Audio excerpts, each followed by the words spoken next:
Hey everyone, Mr. Sujano here. In this video, we're talking about GameCube and Wii, Nintendo Switch, Game Boy Advance, PS3, and a multi-system emulator. Let's get started.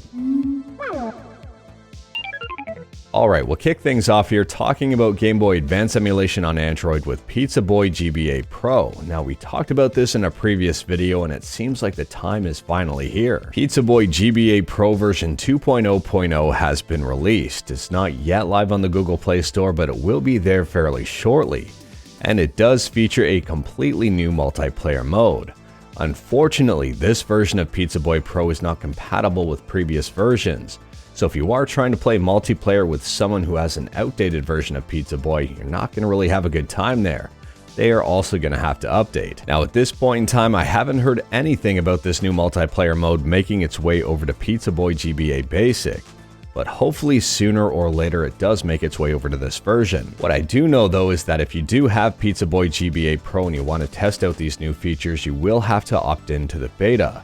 And to do that, just go to the Google Play Store, scroll down, and opt in. Next up, we're talking about Nintendo Switch emulation on PC with Ryujinx, and this update is very simple and straightforward. The new update is for version 1.1.151. If you open up Ryujinx, you should be able to automatically update to this version.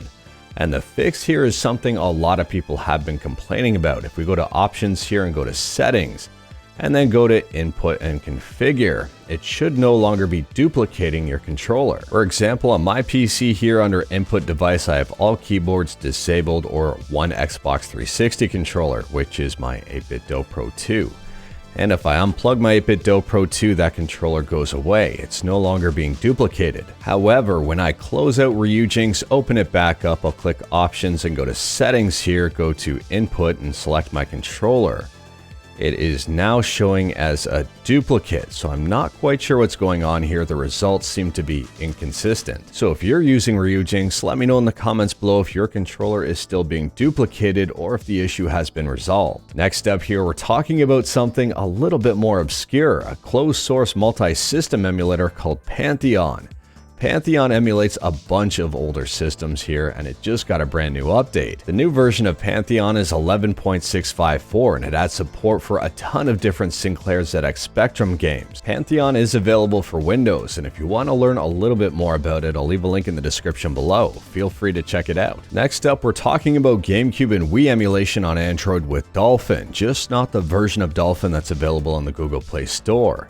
Instead, we're talking about Dolphin MMJR, which is designed for performance as opposed to emulation accuracy. Now, the last update for this fork of Dolphin really wasn't too long ago, back on May 18th, but a lot of people have been asking when the next update is going to be, and in reality here, it's probably not going to be too long.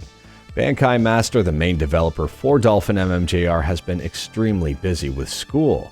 Bankai Master and Gamer64 have teamed up to continue on development of this emulator, and if I'm not mistaken, the school year ends fairly soon. So for those of you chomping at the bit for a new version of Dolphin MMJR, just be patient. There's probably going to be a new one fairly shortly. Now, last and definitely least, we're talking about PS3 emulation on Android, or rather, fake PS3 emulation on Android with Artemis Emulator. I have talked about this fake PS3 emulator at length in the past, or maybe not length, but more than it needed to be talked about, and I still get asked questions about this emulator.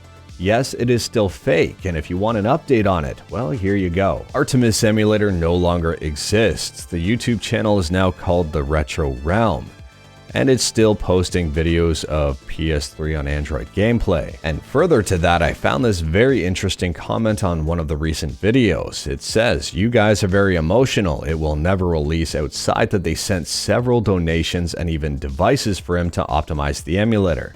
But he always postponed the launch of the emulator and suddenly he disappears. I'm kind of at a loss for words. I can't believe people donated money and devices to this. Now, I'd hate to say I didn't warn ya, but anyways, that is all I've got for you in this one. Straight to the point, all stuff and no fluff.